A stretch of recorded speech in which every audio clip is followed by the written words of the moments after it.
because you don't miss much. Caitlin Clark has personally received 17% of the flagrant fouls called in all of this, and I think anybody can make an argument for number one with Caitlin Clark if they wanted to. And here's what's absolutely wild. Caitlin Clark is doing things in the WNBA we've literally never seen before. She's the only player in league history to average at least 19.5 points and 8.4 assists in a single season. And yet, there's real talk that she might not even be in the MVP conversation. Let's break down why that's happening and what it says about the league. Before we continue, quick favor, if you're enjoying this content, hit the like button and subscribe to the channel. Over 98% of people watching aren't subscribed. It costs nothing, but it helps us more than you know. Did you hit subscribe? Perfect. Thank you. Now, let's get back to it. Picture this. You're a rookie entering the WNBA, and you're not just good. You're shattering records night after night. That's Caitlin Clark. She's lighting up defenses, delivering pinpoint assists, and knocking down shots like it's effortless. But somehow, despite these outrageous performances, some are still questioning whether she's MVP caliber. That alone is hard to believe. So here's what we're going to do. We're going to look at how Clark completely transformed the Indiana Fever season. And trust me, this goes way beyond the box score. She's changing how the game is played. Stick around, because we're about to explain why Caitlin Clark is the most exciting thing to happen to the WNBA in years. Now, let's talk numbers, because these aren't just good stats. These are historic. Caitlin Clark is producing numbers the league has never seen before. Ever. So why are people still downplaying her impact? Let's unpack it. Clark isn't just near the top of the leaderboard. She's dominating it. Assists, three-pointers made, and she even shattered the all-time single-season assists record. That's not Rookie of the Year territory. That's legendary status. And it doesn't stop there. Clark recorded 5 games with at least 25 points and 10 assists. If you think that's just pretty good, think again. The previous record was 4 games, held by Sabrina Ionescu. Caitlin blew past that in her very first season. Now, let's talk shooting. Some critics try to compare her to Aya Wilson, who's an absolute force when it comes to scoring and rebounding. But here's the difference. Clark isn't just a scorer. She's a creator.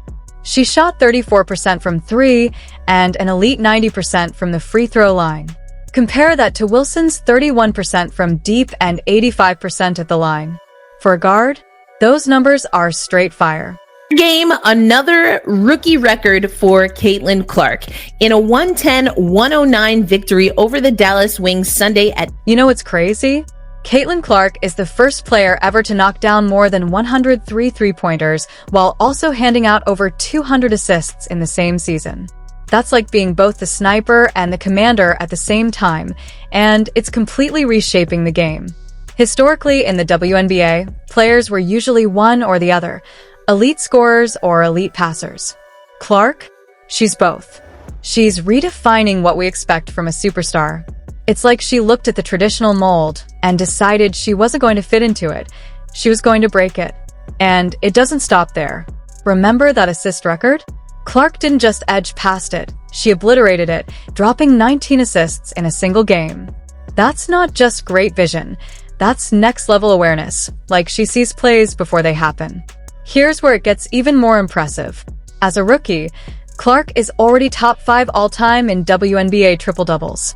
She's one of only 4 players ever to record multiple triple-doubles in a single season. That's not just impressive, that's historic. Now, for those who question her efficiency, let's clear that up. Her effective field goal percentage and true shooting numbers rank among the league's best. And remember, she's a guard. She's not living in the paint getting easy looks. She's creating her own shots, from deep, under pressure, and still converting. So why are people still doubting her impact? Maybe it's because we've never seen anything like this before. It's like she's playing a different game out there.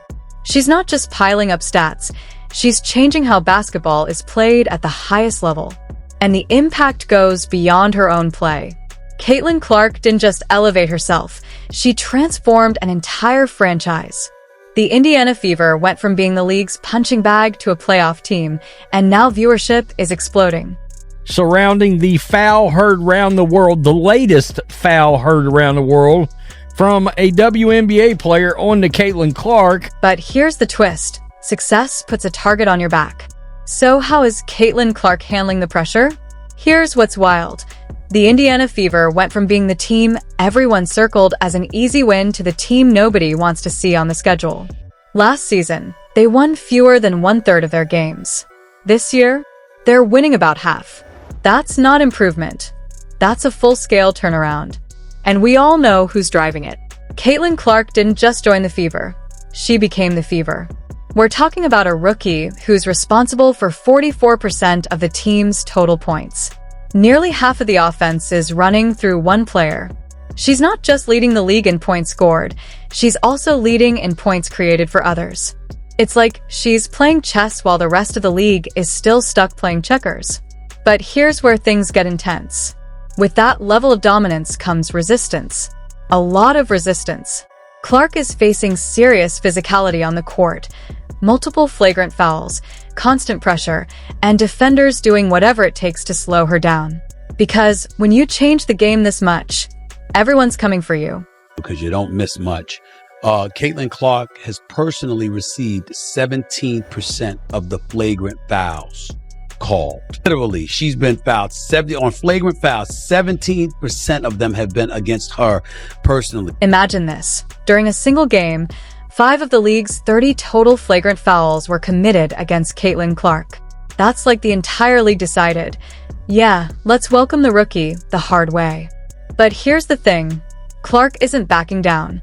She's absorbing the contact and still delivering outrageous performances. Now, let's talk about what's really got everyone talking: viewership. The Fever's playoff matchup against the Connecticut Sun pulled in 1.8 million viewers. That's not just impressive. That's a 330% jump compared to last year's first-round game. And it gets even bigger. That game became ESPN's most-watched non-finals WNBA playoff broadcast ever. Clark isn't just impacting the game between the lines, she's changing it beyond the court. So, what does all of this mean? Caitlin Clark didn't just make the Fever better, she made them relevant. She made them exciting. She turned a team people used to ignore into must-watch television. And she did it as a rookie, while facing some of the most physical, aggressive defense in the league. You'd think a season like that would make her an automatic MVP, right? Well, not so fast. There's a catch. The WNBA has some unwritten rules when it comes to MVP voting, and they might be standing in Clark's way. So let's talk about Aya Wilson for a moment, because her season has been nothing short of unreal. We're talking 26.9 points per game, league best 11.9 rebounds, and 2.6 blocks. That's not just elite, that's video game level dominance. If Wilson takes home MVP, she'd make history as the first player since 2008 to win the award without being on a top-seeded team.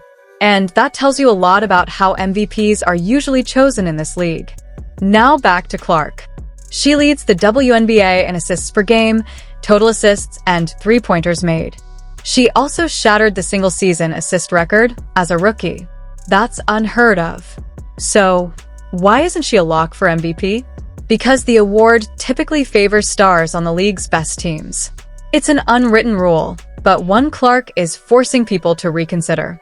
Think about it this way. She took a team that was basically the league's punching bag and turned them into contenders. That kind of impact matters. It's similar to what Candace Parker did in 2008 when she won MVP, not because she had the flashiest stats, but because she completely transformed her team. Sound familiar? At the end of the day, this debate is bigger than Clark versus Wilson. It raises a deeper question. What does valuable really mean? Is it dominating on an already elite roster, or completely changing the direction of a struggling franchise? That question might redefine how we judge greatness in the WNBA. What surprised me was Caitlin Clark was all the way at 4th. I actually had her, if I'd have had a vote, I had her at number 2 in all of this, and I think anybody can make an argument for number 1 with Caitlin Clark if they wanted to. And So what do we value more, individual stats or the impact a player has on an entire team? It's like comparing apples and oranges. Different things, but both matter. If the award were simply for the best women's basketball player on the planet, Aya Wilson would have a strong case. No debate. But when we're talking about most valuable player in the WNBA, that's where Caitlin Clark enters the conversation. This MVP race isn't just about two stars. It's about the direction of the league itself. It's about how we define greatness. Do we stick to tradition, or are we willing to evolve? Clark's season is forcing everyone to rethink what value really means. She's not just stacking numbers, she's changing the entire discussion. And that might be the most valuable contribution of all. So, let's bring it home. Caitlin Clark's rookie season has been nothing short of extraordinary. She's not just breaking records, she's rewriting the playbook. The Indiana Fever went from being overlooked to becoming must-watch TV, and that transformation starts with her. But this story goes beyond stats. Clark is reshaping how we see the game. She's challenging long-held beliefs and making us ask a bigger question. What does it truly mean to be valuable in the WNBA? And here's the wild part. This is only the beginning. This is just her first season. Imagine what she'll look like next year, or the year after that. Caitlin Clark isn't just playing basketball, she's helping shape the future of the sport. So I'll leave you with this. As she continues to grow and evolve, how much is she going to change women's basketball?